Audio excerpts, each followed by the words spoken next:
place to a new way, day. The elements surround my sphere, it's made clear as I change gears. The 24 gates transcend byway, go elixir into my veins. Passageway to the saints and sage, diligent sphere to a new frequency. Connections made on set to offset the negativity. Yes, I see in a new way. Clouded mirror has wiped clean, headed into a phase of prosperity where the light of truth unveiling. Knowledge born through my soul, it sings. Cause I can't take this, I knew live ungodly, controller of my destiny. A new day, a new way, new day, a new day, a new way, a new day, new day, a new way, a new day, a new way.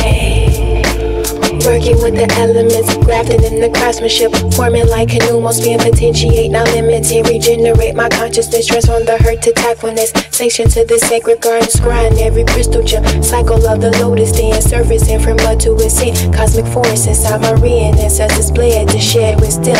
Yes, and here we stand on this broken creations of imagining. So now we here, the place the pieces back again. Add clips of what we know in the Aquarian DNA repattering. Like Yuya is the cure for the ones who feel depraved within. Take a make a newer, living truer, let the light transcend. This is how we prove your all this sound right is reasoning, balancing, wrapping it up, giving you love, a new true deity, living in love.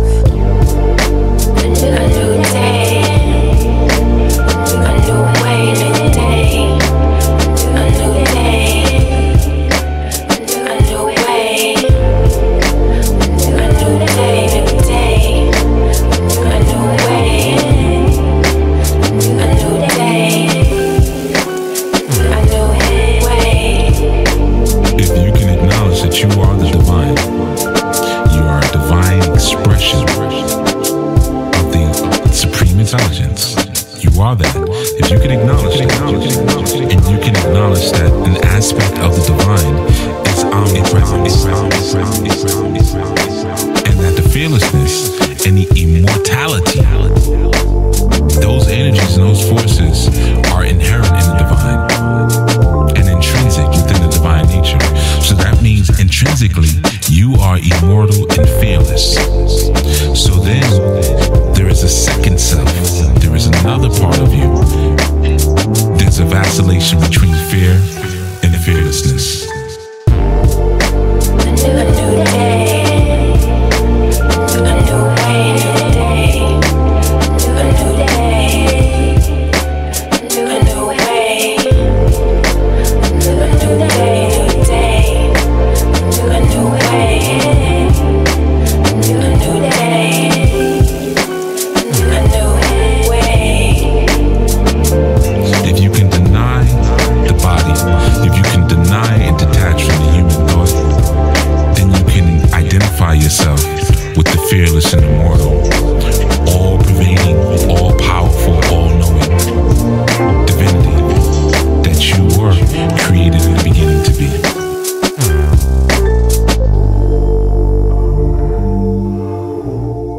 You are now in the realm of enlightenment and transformation. Welcome to Chief Speaks.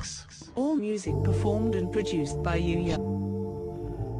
Enlightenment comes from allowing yourself to journey through the dark shadow of death, the primordial abyss of wisdom's waters. For it is the treasures and mysteries that lie waiting in the dark that transform us and propel us to a new enlightened state. One should never aspire to live in the light nor the dark, but should journey between the two in order to evolve the overall reality into a self-actualized creation. Knowledge is your light, as wisdom is your darkness. The bold interplay of the two in your life leads you to an enlightened understanding of yourself and the universe you've created. Male is your enlightenment, female is your transformation, child is your evolution. Woman, accept the light into your darkness, so it may enlighten you. Man, go bring your light boldly into the darkness so that it may transform you.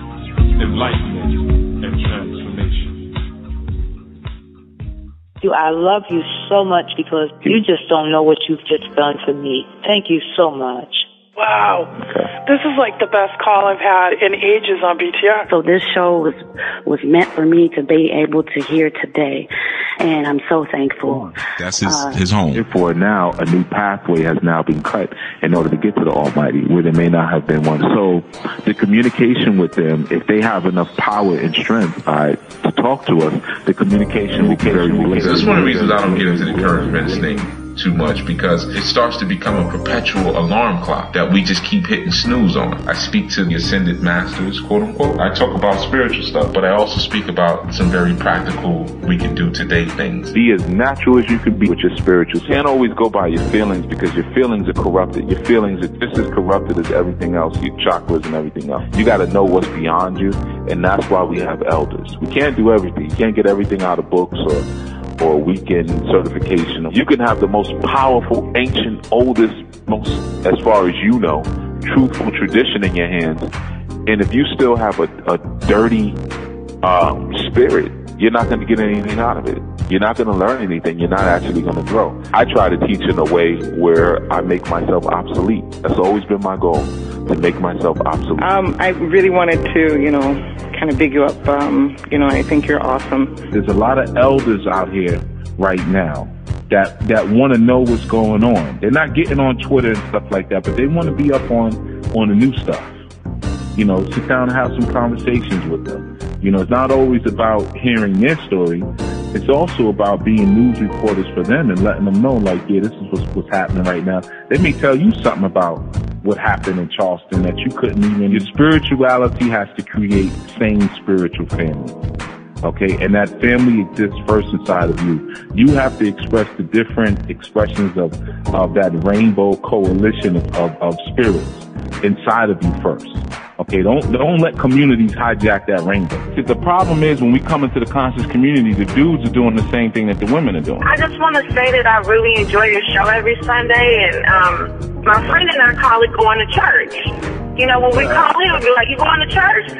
And I'm like, where have y'all been at? God cannot go against its own truth. So anytime you have an inkling that God is going against its own truth, then God is no longer behaving as God. So therefore the spiritual community doesn't recognize God. You dig where I'm coming from? Or can we have a new thought? Can we step outside of the books for a second and have a new conversation about hair weaves and wigs? Can we have a new conversation about homosexuality? Can we have a new conversation about vegan eating? What we doing? It's a good day for an exorcism. 347-945-7680. Call in and let's build. Greetings and welcome to another Chief Speaks on Enlightenment and Transformation, broadcasted through many mediums at many times of the day, depending on when you're tuning in or if you're even tuning in live now. My name is Chief Yuya, and I want to welcome you to this experience and to this moment that we call Chief Speaks, going through the waves of enlightenment and transformation. Well, this month we've been thematically dealing with the concept of living in a new life. And as many of you know who've been following all of this that you've been experiencing in terms of the information, the classes, the services, the products, the shows, all of it is a product of our new nation. And underneath our new nation, we have the media component known as Enlightenment and Transformation, and we have the ministerial component known as Our New Life Global Ministries. Of course, a lot of you have come in through our class, our school, Sadulu House. But however you got here and however you arrived, I just want to welcome you. And like I said, this month we've been thematically dealing with the concept of living in our new life and what that really means in a cursory sense. And like I said, when we did the first segment, I won't be able to go but so deep because really the Anu pedagogy and doctrine has been developed over decades. So to try to cram it in to just a few 40-minute segments is very difficult. But, we've been able to just deal with some of the maybe some of the points and aspects of being Anu and living Anu that we've not covered previously in other segments about different energies or different forces. But in this segment, what I really want to deal with, because you know, our next segment, Next Strong, we'll be having our open calls where you guys can call in. So I urge you to do that. You know, 347-945-7680 is a call-in number.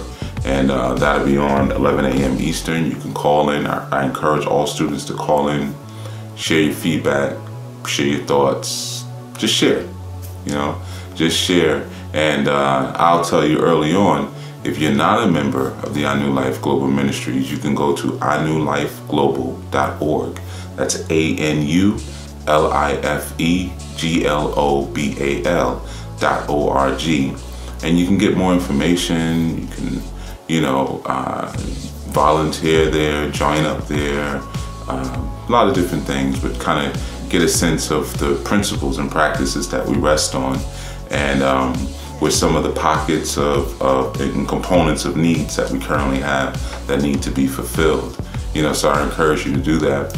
And go to saduluhouse.com, SADULUHOUSE.com, and sign up for a class. You know, join our new spiritual training so you can get tight on all of these concepts that you hear me cover every Sunday.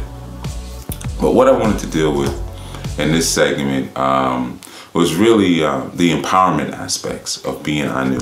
We've covered a few things, and I think we've had some pretty good segments, you know, based on the feedback that you all have been given. And I always encourage you, if you like the videos, share them, comment, hit the like button, hit the subscribe button.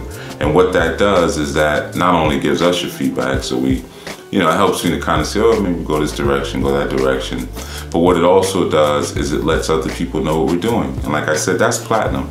Best thing is sharing. If you can't do anything else, just share it. Put it on your social media account, put it on your Twitter, put a link on your Instagram, put a Facebook, whatever. You know, I don't know all of them. Probably only know about 3 or 4 of them. But you know, all of that is very valuable towards what it is that we're building and that we're doing. And ultimately what we're building, here is a legacy.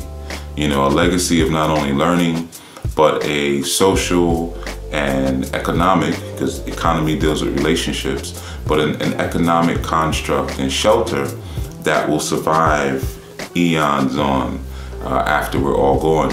And that's a part of the empowerment aspect that I wanted to kind of build on a bit with you all.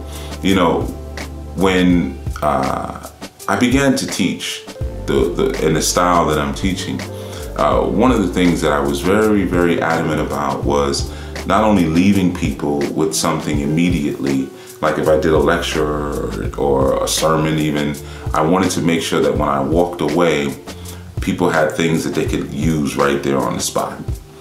And with Anu, the aim is still pretty similar, making sure that people have something they can use and that's relevant, and most importantly, allow them the inner faculties to properly discern and discriminate against things that should not come in contact with their spirit.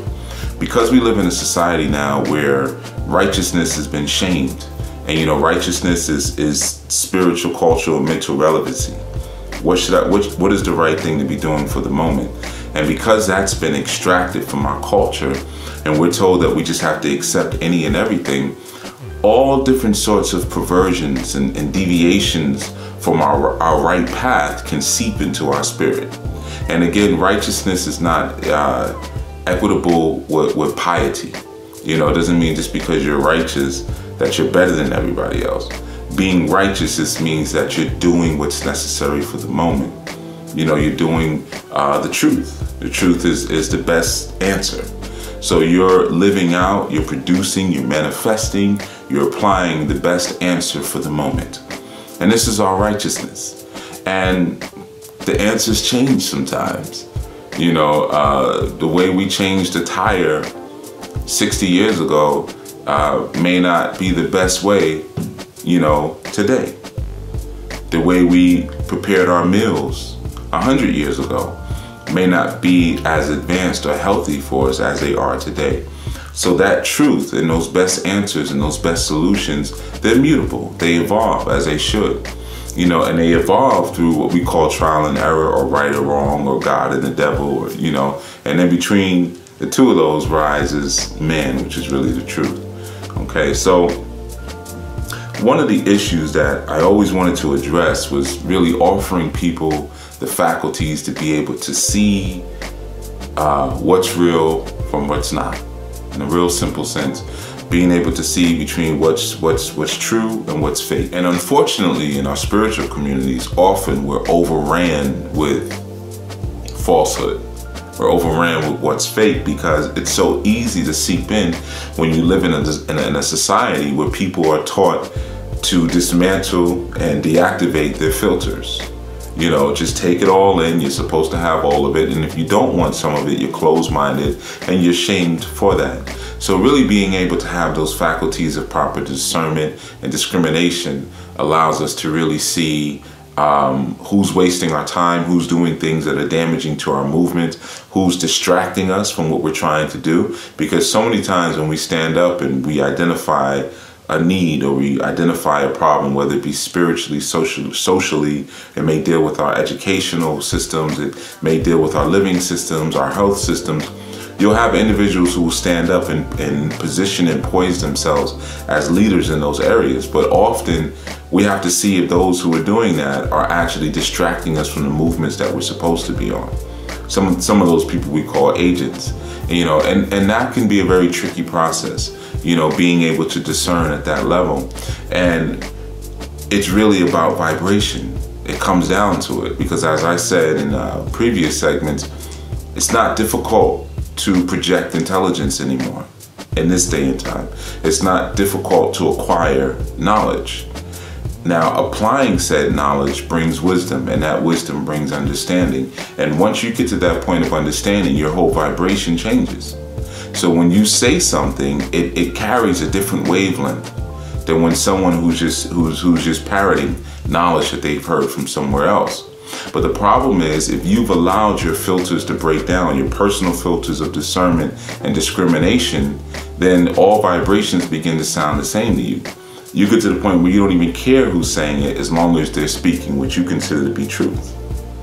But a person who's not living out those commandments or living out that knowledge doesn't have the vibration of the truth. So in fact, what they're giving to you is poison. Even though we may be saying the same words, it's poisonous. Okay? So it's just like people who do piercings and may have sensitive skin. If you put jewelry in your ears with a new piercing, it can get infected. But that jewelry, to the uninitiated, may look just like something that's real. You know, you can put a 14-karat gold earring in your ear, or you can put a steel earring in your ear that's gold-plated. And they may look the same when you hold them in your hands, but one of them is going to make you sick and one of them is not. You know, so it's the same thing when we're dealing with our spirituality and we're trying to develop our sense of discerning and discrimination. We have to be able to determine who's gold-plated and who's true gold, who's solid gold. Then you have hollow gold. You know, they have the covering. They're wearing their righteousness like a shirt. They're wearing knowledge like a shirt, but it's not in them. It's not down in their bones. It's not being regenerated through their marrow. You know, it's not being regenerated through their body's regenerative process every 7 years. It's really just not in them. It's on them. So with our new, one of the reasons why I don't spend a lot of time providing the answers, and I always say it's not about telling you what to think, but showing you how to think, is because I want this information, I want this understanding, I want this vibration to be in you and not on you.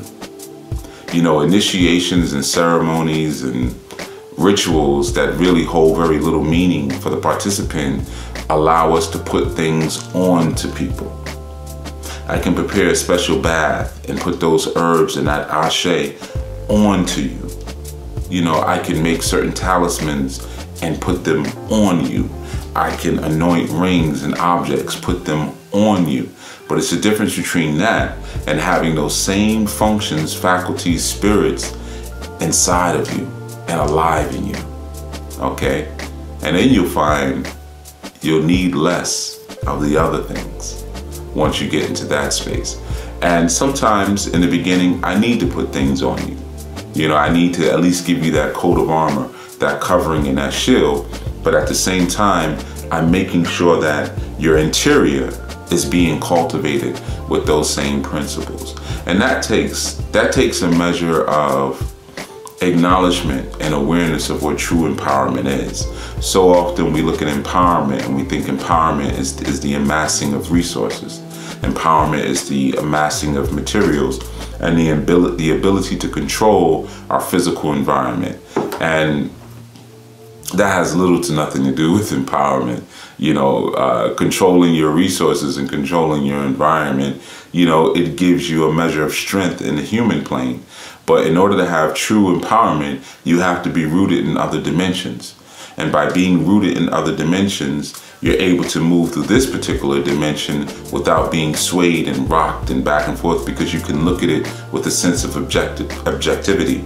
You can move through the world with objectivity by being rooted in other dimensions and cultivating the interior of the avatar that lives on this plane now. And so often what we do is we cultivate the exterior.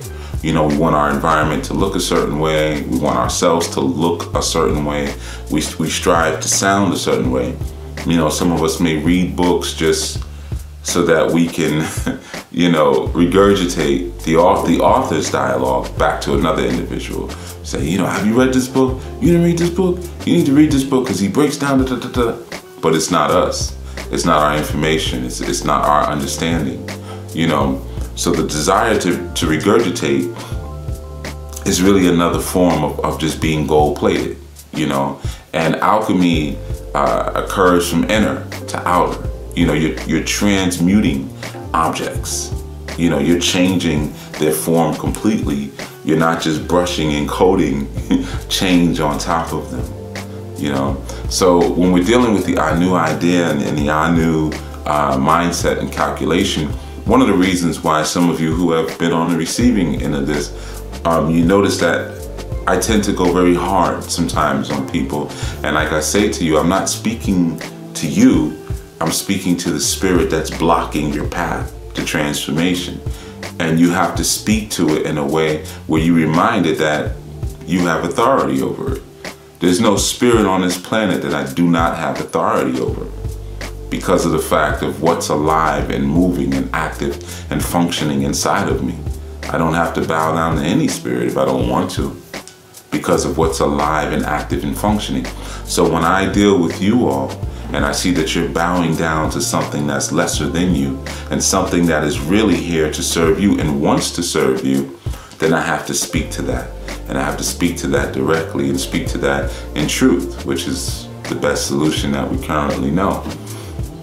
So I also wanted to deal with the ideas of religion. I know a lot of times people immediately will kind of put those of us who are doing something that's considered alternative in a certain box. And this has occurred even with our Anubians. And, you know, we've been told, you know, people say, oh, I know you're dealing with the Yoruba stuff. Or they'll say, I know you're dealing with the Kemetic stuff. And, you know, I know you're a black nationalist and this and that. And, you know, sometimes people just need that box so they can get through their day. As soon as I get you in this box and I can go drink my coffee and, you know, get on with the rest of my assignments. But as I've said in earlier shows, and if you haven't caught those, I'll reiterate it for you. And I also say, if you haven't caught them, go back and check out the archives. They're all over YouTube. You can find them, you know, our earlier segments. But one of the things that I always made very clear is that I have no religion, you know, and I have no allegiance to any religion. I have no allegiance to any tradition, not one. What I knew is a conglomerate of different systems, many of which that I've been initiated in, but different systems, I can't even just say on the continent, but throughout the world. And I've drawn up the best information.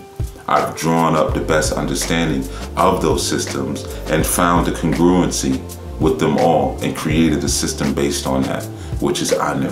Now, when I was initiated, one of my previous initiations, I was offered, I don't want to say offered, but I was given the great privilege and the great honor was bestowed upon me to begin my own lineage, okay?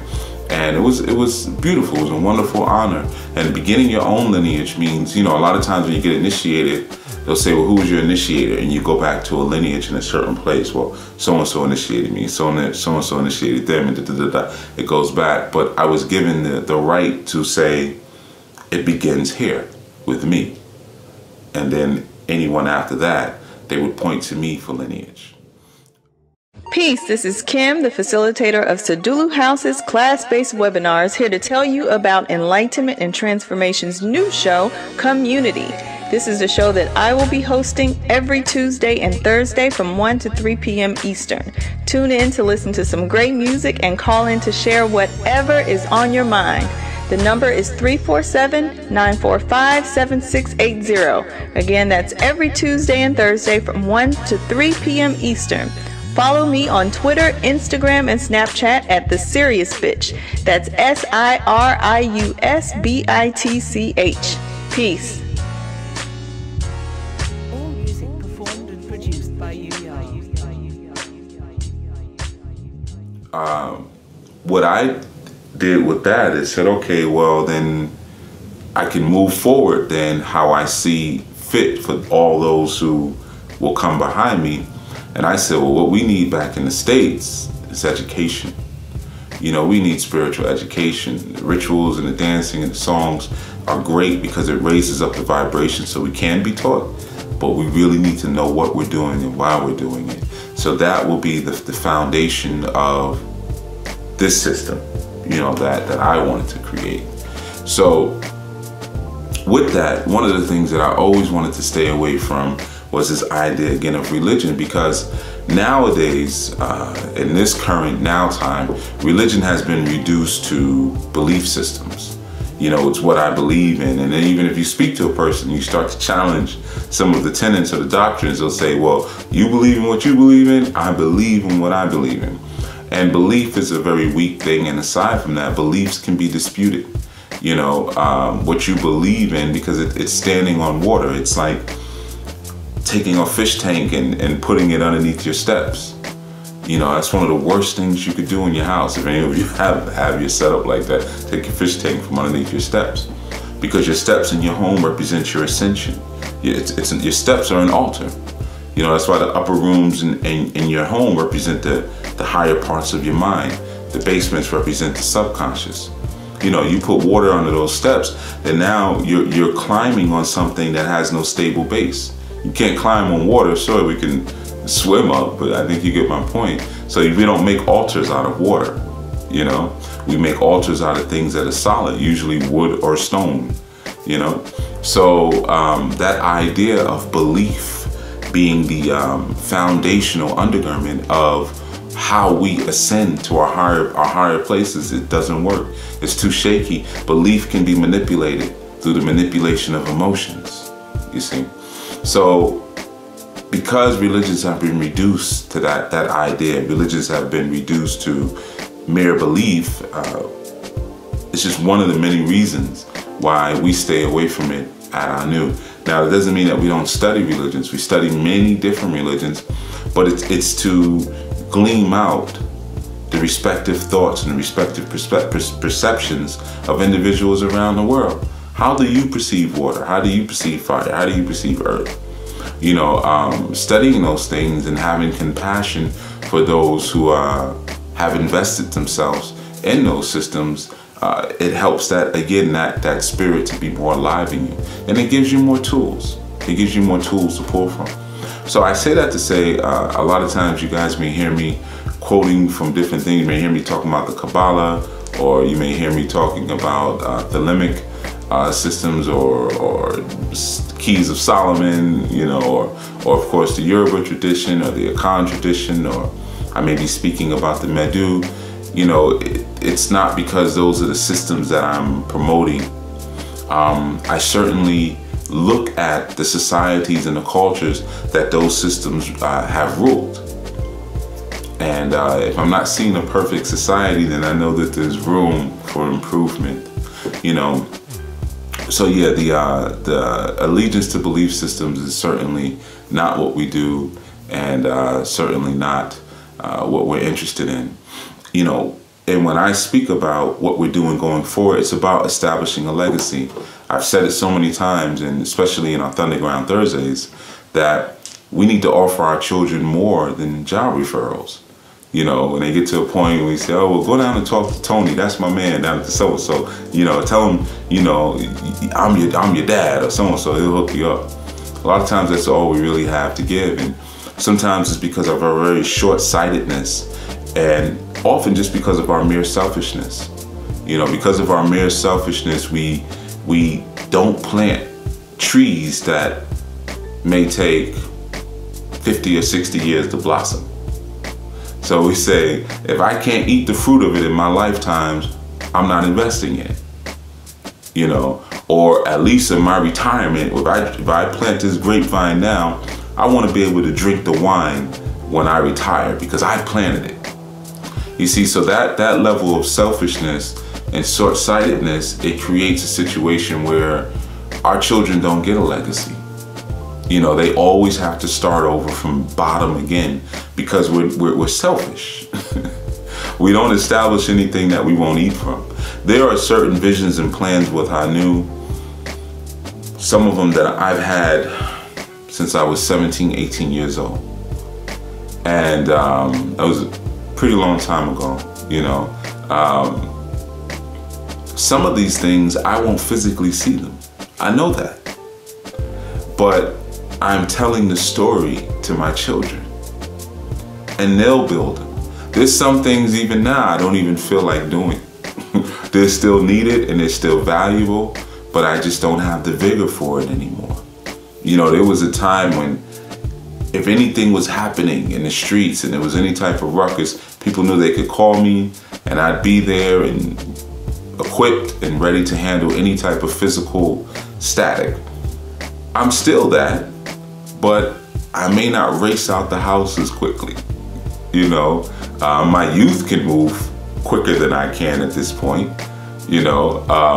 So your warrior stance begins to change as you mature, you know, and because of that, some of the things that you may have envisioned, you know, may not come to pass. You may not bring them to pass in your lifetime, but if you plant the seeds, you know, if you plant the seeds properly, and part of your seeds is having your children, establishing a legacy, maybe some of those other points of your plan, some of the other points of your family mission will carry on. But you have to make sure that you support them.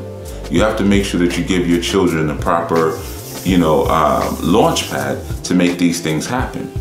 Now, in my lifetime, I've been able to fulfill many things that I wanted to do, and I will continue to do that. Some things are going to take a little longer. Some things trial and error. So you document, you say, yeah, we were trying to build this and trying to put this together. We started it, but it failed.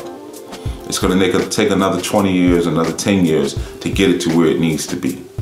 But I'm gonna plant the rootage now, establish the rootage now, so when you're ready, you can move it forward. So a lot of times it's that personal selfishness that puts us in a place where, you know, our children are starting over from the beginning every single time, and that's just insanity. It's absolute insanity. So another aspect, a lot of times, you know, when we speak to people, especially, you know, when you're dealing with indigenous traditions, we talk about ancestors a lot because it's an acknowledgement, of course, that ancestors are still present, which absolutely they are. But I don't look to teach everything that our ancestors or our Egun have done in the past. That's not my desire, to have us completely recreate what they did. When we do dances or we sing certain songs or we do certain rituals, what we're doing, in fact, is we're emulating their movements so we can be them for a moment to objectively look at their perception. So when we do dances where we're, you know, farming, or dances where we're fishing and doing things like that, when we have certain movements that emulate the movements of our Egun, it's to put ourselves in their shoes for a moment. But so many people deify the Egun because their ideas of deification are always so ambiguous. It's easy to say, well, my ancestors told me to. Who says your ancestors know everything? And especially for those of us who are melanin dominant, we'd be very foolish to strive to be our ancestors, because in striving to be your Egun, you're going to recreate what your Egun created. So who's to say you won't enslave yourselves again?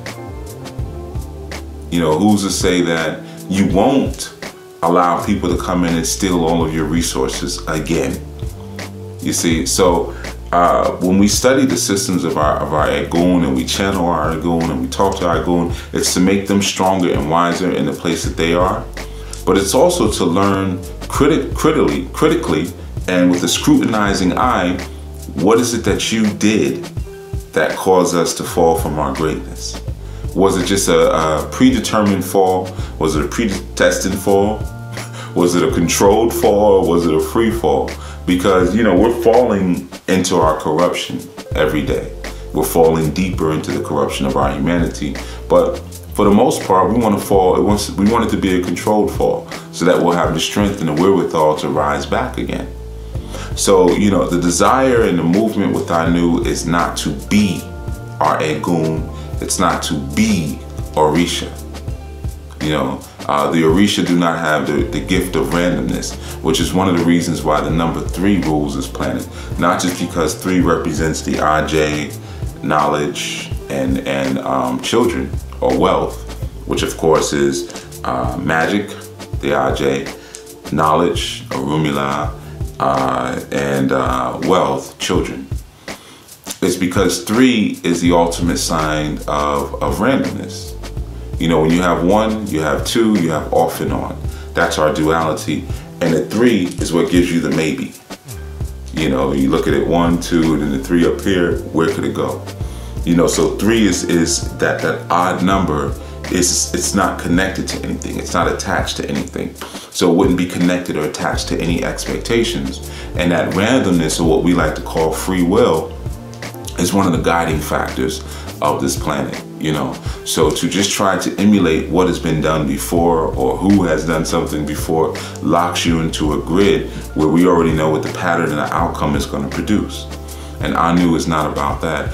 Anu, which of course is a play on words, a new nation, is establishing a new way and a new era that's more relevant to either our current fall or more relevant to our current rise, you see. And, the interior, the cultivation of the interior, the power that comes from the cultivation of the interior, and the power to vibrate at a certain level so that we can all see each other. We can look, okay, we're rising up. We can look from the left and the right and see where each other is. That's what we're focusing in on as our Nubians. Again, I'm taking that from Sister Kim. I'm gonna give her credit. I'm not gonna do like some of you do me. But Sister Kim coined that term, Anubians. But it's about really raising the vibration to a space where your belief systems are no longer relevant. They don't even matter. They don't matter. It's about finding those primal vibrations and those primal tones that allow us to harmonize with one another and create the full picture we're supposed to create. And we've been sent down to create. And this allows us to pull from many traditions. Now, I can tell you the core of our new doctrine pulls from the northern part of the continent, many of you know as Africa, the southern part, the eastern part, the western part, and the central part. Okay, so I'll tell you my little secret. So many of you probably wonder where the thoughts come from, where it's coming from. Now, even though that's the case, you'll still hear me speak about the I Ching. You'll still hear me speak about the Kabbalah. You'll still hear me speak about the Hindu Devis, so it doesn't, and you'll still hear me speak about native systems as well. So, it's not just about pulling from one landmass, because we have to recognize that we're global. No one's going to localize us. But when I began to develop the Anu thought, the Anu pedagogy, that's what I did. I chose 5 points, and I said, I'll deal with West Africa, East Africa, Northern Africa, Southern Africa, and the Congo, and dealing with the central region, and studied those intensely and got initiated in systems from those regions, and then created a compendium of information, and then whittled that down to some core principles and established what we know as today as our new thought or our new nation. Okay, so I wanted to kind of share that in this segment and just share some of the guiding principles and some of the baseline stuff. And like I said, I have a book that we'll be releasing soon called 14 African Principles. Maybe it's going to be called that. But that book will go in to share a bit more about the calculations that we use to figure things out as Anu, and the doctrine and the mission that Anu kind of rest on. It won't be an extremely complicated book, because I find the longer I take to write books, when I look at the world, I see the attention span of the world shrinking and shrinking and shrinking. So then I'm like, oh, I gotta catch up. I gotta shorten these books. I gotta shorten the books. Take this out. Take that out. Take that out. The attention span is getting shorter and shorter, and eventually, you know, we're gonna end this whole book thing. You know, I see it coming. Books would just be like twits. You know, your whole book would just be 140 characters, and that'll be it. You know, or a 30-second video at double speed. But so yeah, you know, that's some stuff I wanted to share. And again, like I said, I encourage you all to go to the Anu Life Global website and you know, poke around, see what we're doing, and also, you know, hit the join button if you want to be a part of what we're doing, and if you want to volunteer and contribute, I encourage you to do so. And if you're not a member of the Anu Spiritual Training, sign up for Anu Spiritual Training and take the class. Don't just sign up to say you signed up. Actually take the class and apply the information there within. It will change you. I'm telling you, it'll change everything for you, you know. And many of you have been commenting on even what these shows have done in your life. And again, I want to say, you know, you're welcome. You know, it's been a lot of thank you. It's really helped me. You're absolutely welcome. You know, I'm glad to be a part of that transformation. I'm glad to be an agent of transformation, and my whole team. You know, we're here to help. And like I did on the other show, can't remember what month it was, but the title was Unconditional Service, Not Servant. You know, just making it clear that we're not servants per se, to a degree, because we're ministers, but definitely here to service the world in ways that will raise up that kundalini and speed up this global warming process. But in any event, thank you for listening. This has been Chief Yuya with another segment of Chief Speaks. And like I said, if you're not a member of Anu Spiritual Training, sign up. Make sure you sign up for this month's class that's coming up. We're doing water magic. So we've been working on that. That one's going to be real cool. If you haven't done crystals and chakras, that's up on SaduluHouse.com. You can take those take those classes as well. And for anyone who, you know, wants to take it a little further, we have OsirisLife.com. And you can go there and you can sign up for monthly services as well. All right, so until such time, this is Chief Yuya signing out. Peace, power, prosperity, clarity, and vision.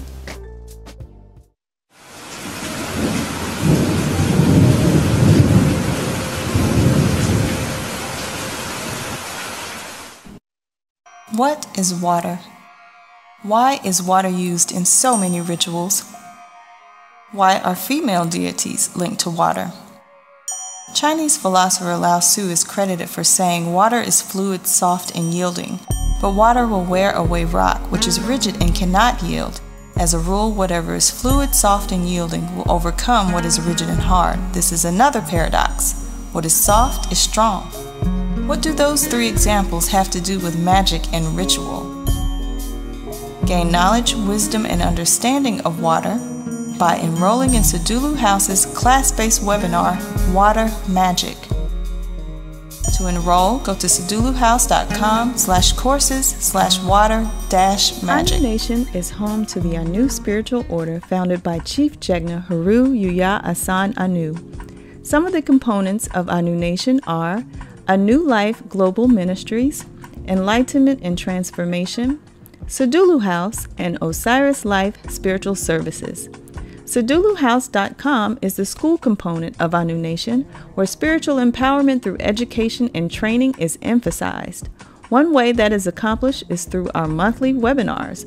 Our webinars are packed with foundational information, rituals, and live instruction to empower your spiritual work. At SaduluHouse.com, you can view our diverse list of topics for this year that range from meditation to sex magic. And you can also register for any of the webinars at your convenience, sign up for our introductory Orisha class, schedule a spiritual reading, and sign up for the Anu Spiritual Training course. Enlightenment and Transformation is the media component of Anu Nation. Here, you can view all of our archived shows from over the years to our current segments. They include Chief Speaks, Masterminds Monday, Anu Asafo, Thunderground Thursdays, and Foundational Fridays. You can also visit us on our YouTube channels. They are Enlightenment and Transformation, Orisha Yoruba, and Anu Nation. Osiris Life Spiritual Services is for those who are ready to take the necessary actions to bring your life into holistic balance. Here we offer consistent monthly one-on-one coaching, solutions that are tailored just for you, practical hands-on self-development techniques that will accompany your monthly readings, and customized practical strategies designed for you that guarantee positive results. Simply choose the package that best fits your needs. And last but not least, AlphaOmegaStore.com. The Alpha Omega Store is our online botanica where we offer divination tools, herbs and incense, DVDs, books, and other hard-to-find ritual items. You can also get our best-selling foundational book, Grasping the Root of Divine Power. Other great works from Anu Nation are Shrine and Altar, Solutions for Dysfunctional Family Relationships, and Natural Hair for Young Women. All great books to assist you on your journey. To find out more on how to get involved with Anu Nation, visit our websites and YouTube channels and be sure to sign up for our monthly newsletter.